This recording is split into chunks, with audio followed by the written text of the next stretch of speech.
Guess who's back making a new Hazbin Hotel video? Wowee!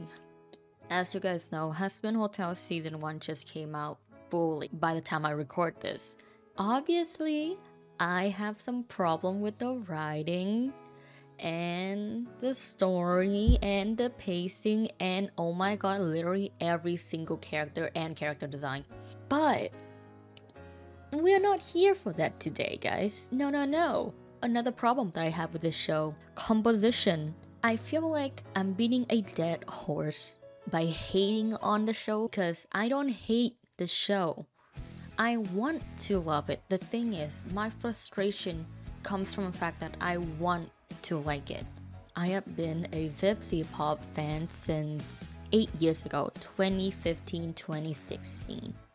And I really wanted to love the show, but oh my fucking god, there are way too many problems with this show. But in this video, we're just gonna talk about the composition of the shot. Maybe one day I'll work on a video, talk about the writing, character design. I already make my own character design, and I also did some rewrites about a lot of characters, mainly Charlie and Vaggie, like the literal main sapphic couple, because the show is, and I quote, woman-centered. Anyways, back to the actual plot of this video. I'm going to talk about composition. Now, if you guys go to art school, you would know composition is very important when it comes to drawing scenery and animation. Basically, how you compose a scene so that the viewer would know what to focus on, what is happening in the scene. Just a simple composition scene shows you a lot about the characters and the theme of the movie, the episode that is going for, what we're focusing on, what is the theme that this specific scene wants to convey. And Hazbin Hotel seems to struggle with this on a lot of things. I have noticed this, a lot of people have talked about it on Twitter, and obviously, some scenes look really good, some animation look nice. We don't talk about the animation. Animation is always nice. It's just some shots that I do have some opinions on. In this video, I am going to show you 4 shots that I have complied of, that I've redrawn on my live stream.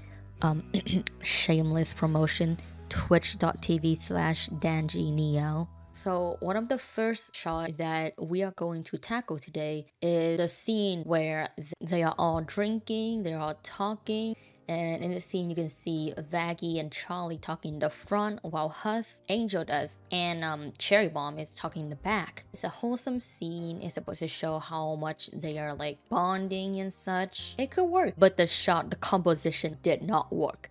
What the actual hell was going on with this scene? Vaggie and Charlie being far apart. It feels like they are on the same plane as Hus and Angel Dust and Cherry, even though they are supposed to be closer to the viewers. And the viewers is supposed to feel like, oh, these two are really close to each other. It's just that we are looking, they're closer to the camera, and the three are like farther to the camera. That's why it seems like they are far away, but in fact is that they are very close to each other. This scene does not convey that, for one.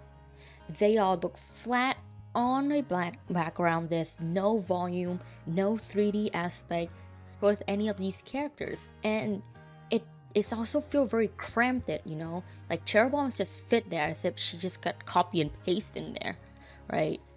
And of course, you don't have to show off the characters' details and such, but I have noticed a lot in Hazbin Hotel where when characters are talking or when there's like conversation or like shots that's just casual, there's a lack of like full body shots, more dynamic, not in a camera tilted, you can see them from upside down. No.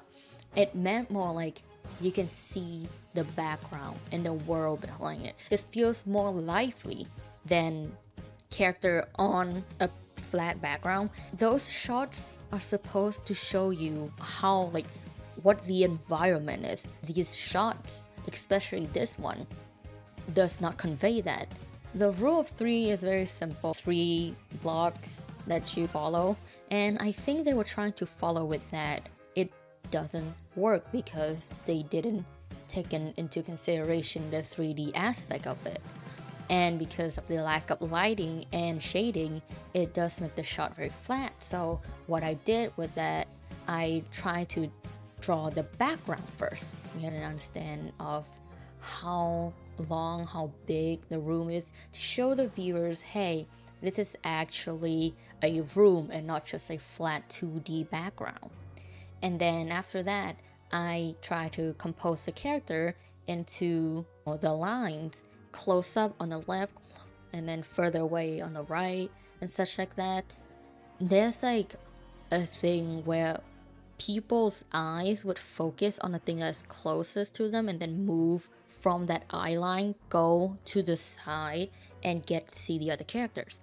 And in the original shot, it doesn't show that. In the original shot, it's really like, it was a big struggle for me to actually see which character is doing what, and it feels awkward. The conversation feels awkward, the characters standing there feel awkward. It doesn't convey that, oh, this is the final battle, we are actually like chilling before we actually die. It doesn't feel like that, okay? It feels very cramped it. So this is what I did. I placed the character further away. You can actually see that Angel, Hus, and Cherry Bomb is actually interacting instead of, you know, just standing there. And Charlie and Baggy having a closer moment together, just not really away from everyone, but you know, they have that intimacy before they could die. Next up, we have the shot where Charlie and Baggy went to heaven and meeting Emily and Sarah. This shot really irritates me because it's a beautiful, beautiful scene. It's a background, the background is gorgeous, character introducing to the characters, Charlie and Baggy, like you clearly see that Charlie's very excited while Baggy is like very sus of all the things. But it's very irritating to me because the background doesn't fit the front ground. Sarah and Emily seems like they're on the same line as Charlie and Baggy, even though they're supposed to, like Charlie's supposed to look at them and also look at the building, but it doesn't feel like that. It's like those YouTube thumbnails where you copy and paste the character in on the scene to, like, you know, clickbait. It doesn't feel like a scene. So what I did was that I pushed Sarah and Emily to the back. While that means that I couldn't really show the full of the heavens building, it does show that, oh, Charlie is actually looking at Emily. Like, you actually feel like, oh, she's actually there, and there's ground that she has to walk on, and there are people who she's actually seeing. There are people who are actually walking past. The world is actually 3D. And I know that they want to show off the building, so what I did next was that we could fix it so after they interact, when they get into the heaven gates, there could be a shot, like a further shot, where 4 of them are walking in or something like that, and then, you know, the camera pans up, or it's just like the camera pans outward to see how big the building actually is. A simple fix like this, the character placement really changed it a lot. You know, adding a little shadow, a little shading and highlights. This scene could have been very beautiful, very gorgeous. The next scene really isn't a fix, I guess. The shot itself is fine. I like it, actually. One of my favorite shots. It's just that the anatomy on Charlie and how Lucifer is holding her, that does not do it for me. Like, I understand it, but it's just Charlie's body is not working. Her body is twist on one side while her leg is doing the other side, and Lucifer, the hand that Lucifer was supposed to hold her on, doesn't even appear, while the other arm is just, you know, loose on the ground. And I don't think Charlie has a wing, and it really doesn't show you that, oh, she almost died and then he saved her. It really is just, you know, like, oh, your dad picks me up and shit. And then it just doesn't really convey what I think Vivzie wants to convey, which is a powerful scene of Lucifer being very intimidating, and with Charlie also being intimidating next to him, showing that, oh, these are not just demons, they are the morning stars. I changed it a little so it feels like Lucifer is actually mad while he's holding on to Charlie, who just got rescued by Lucifer. Just kind of shows like all the symbolism of like, oh, Adam fall from grace, no one was there to catch him, so when he saw his daughter doing that, he was there for her, and he's very angry. The angel forced him to fall from grace once, and he has to see that again with someone who a family member. He's pissed off. Maybe the scene doesn't show it very well like the original scene does. To me, it's just a really good practice, because I also want Charlie to fit in the scene and actually make sense, instead of her just being on the side and just like dangling there. I would not talk more about the scene besides, you know, Charlie anatomy being fucked up, and that I don't really have much to say. And the last scene that I am very irritated about, this is my favorite song of the whole show.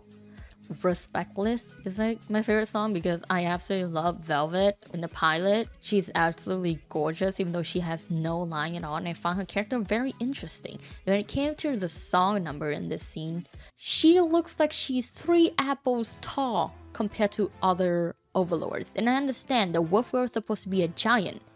It's just that on the scene she looks like she's 3 apples tall.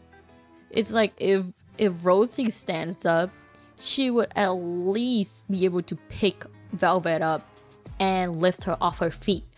She just feels small, feels cramped, you know? And especially with how many characters detail got cut off in the scene itself, I feel like there's a very easy way to fix this. Her walking scene has a lot of background and a lot of camera shift, and I feel like if you move it so that you're just doing one walking cycle of her from the bottom to the top, showing us her personality by the way she walks and the way she interacts with the overlords on the side, and how the overlords interact with her, like how they react when she just suddenly stands up and do that shit. It shows it more of the character and the relationship and the personality of the other overlords. They are not just there to be props to fit in the scene. They actually have personality, and they actually have opinions on whatever is going on here. And also Velvet interacting with the other overlords kind of shows us, like, see how she's very different from them. She is hype, younger, feels more fresh, instead of like the other ones who's like, what is this? Like, what is going on here? What is she doing? This shot is actually shows the whole room, which doesn't make it feel cramped in the scene. The scene is supposed to be a big scene where Velvet confronting Camellia, and it doesn't feel like so. This is not a requirement, but if you do want to do these kind of scenes, it's kind of better be able to see the whole thing. Whenever I watch the show, I always feel like the camera should have pushed out a little more, like there's more to see, but we don't see it because it's so cramped. And with this shot, you know, I try to figure out what the background would look like, do the 1-point pivot, draw the overlords and their placement, and I try to do more than just drawing Velvet, you know, I try to change it so that, but I also try to do more shots of how she would be walking down the table and how she was pointing towards Camellia. And that is about it. I really enjoy redrawing most of these positions. It really helped me practice, learn, taking the skills that I have learned, take all those out and actually practice on it. There are a lot of ways a scene could be conveyed. I don't know why Hazbin doesn't want to do that. And it's just kind of like things that I should avoid if I ever try to do storyboard for the future. I try to avoid doing too cramped of like a scene, take into consideration what the viewer should focus on, what their eyes would be drawn towards, and how to move their eye view from this side to that side. 3D is very important when it comes to composing shots for animations. It's also a big thing in filmmaking, and I think Season 2 should improve on that, because as I heard, season 2 is still in the making. It is in the making, and they are recording the lines. And I feel like storyboard would not happen until the lines are done. Hopefully in the future we'll see better scenes in this. And for other people who are looking forward to actually making their own animations, try research about pivot points and different scene compositions in movies. Take inspiration from actual movies. In the next video, I could tell you guys about my Hazbin Hotel redesign and some rewrite stuff if you're interested. Have a wonderful time. Thank you for watching this video. I know this has been like pretty long, but it was very fun making all these, and I hope you guys have a wonderful day. Yippee!